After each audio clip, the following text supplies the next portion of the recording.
Well, I was thinking about this the other day. We should have known something was going to happen this week, right? We had all the signs. We had the time change. We had the full moon. We had Friday the 13th. And then what's today? Shakespeare fans. The Ides of March. The Ides of March. Oh, yeah. You were the Ides of March. So we got them all. How could this not happen? It was the perfect storm. So it's good at this time, and we are in Lent after all. It's good at this time to focus on God, to focus on what we should do and what we should be doing. Lent is a time of internal thought. Lent is a time of looking at what we're doing in a way that can be difficult to look at sometimes. So this is a worshiping and bowing down is what we're looking at. And you heard that theme. You heard the theme in the song we played. You heard the theme in the lectionary readings that we had. That idea of worshiping and bowing down is just so key. So I want to look at a few things here that go into that. And by the way, there are several different ways of worshiping when we look at the Hebrew translation for worship. There's lots of ways that are involved. Then you think about the different ways that we can worship. But worship is not just us being here and maybe singing and talking and listening to me say stuff about things. But often worship translates into some sort of a bodily movement. Our Catholic friends will kneel.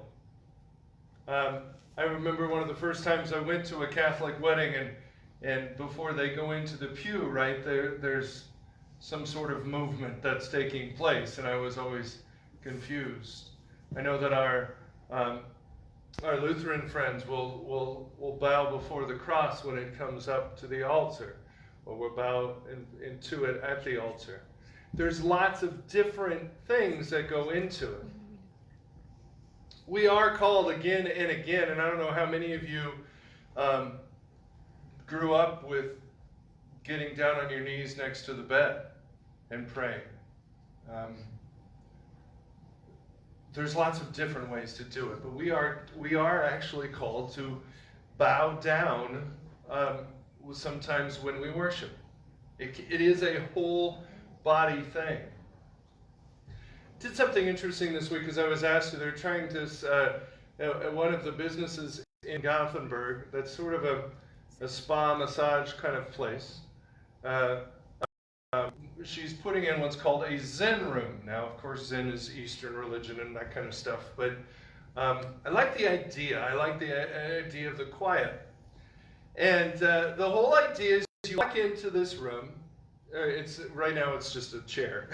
It'll be a room eventually. But you sit down on a chair. She gives you music.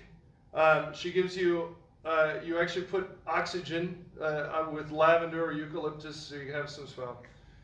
And you sit there for 30 minutes. Now, here was the interesting thing that I thought says a lot about our world today.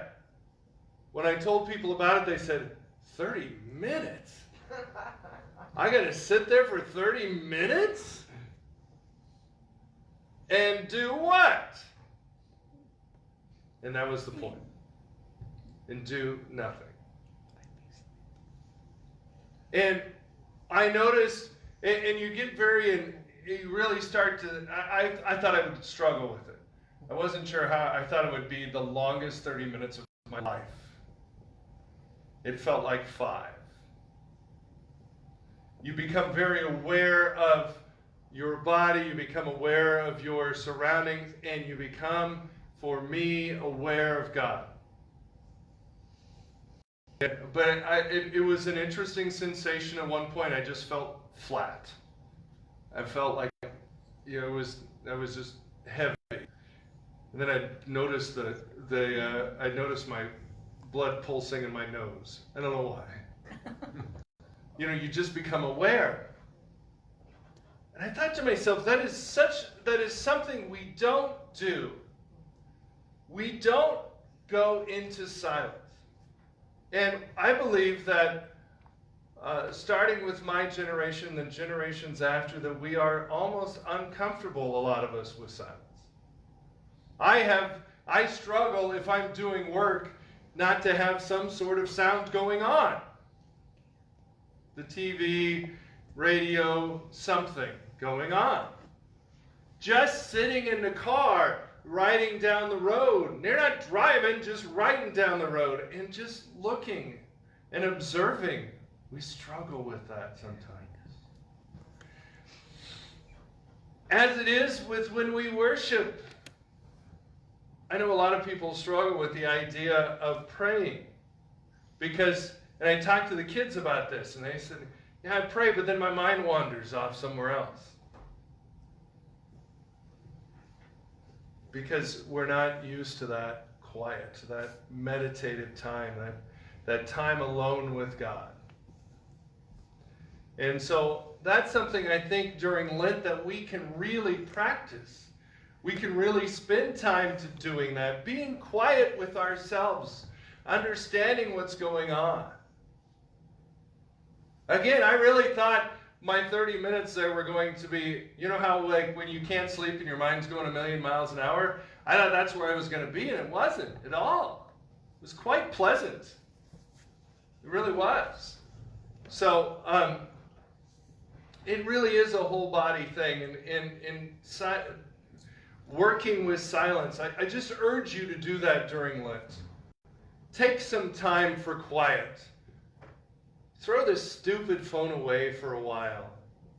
Throw the other things you're thinking about away for a while.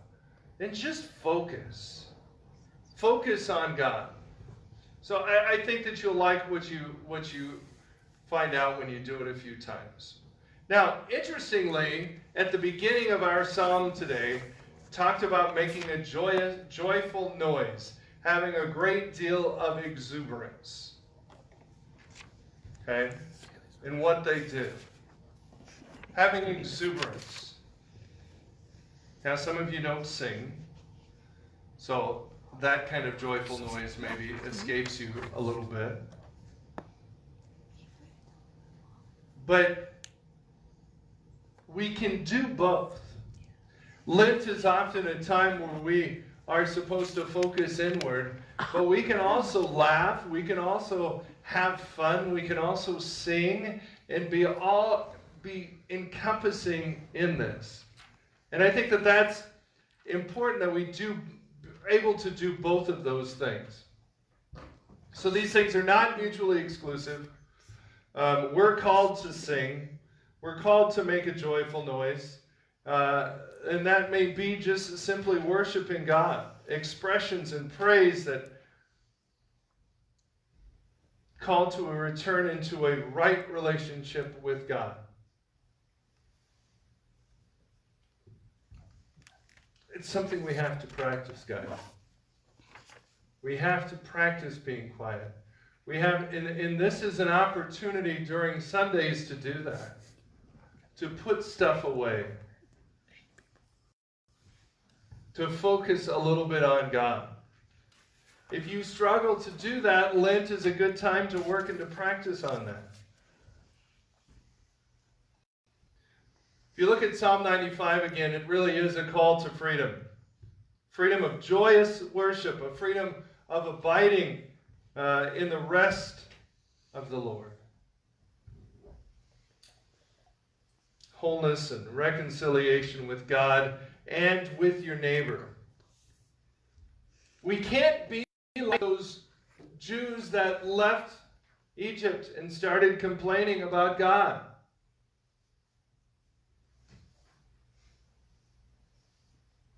We don't look at the wonder and wonder what God has done and is doing and turn our backs.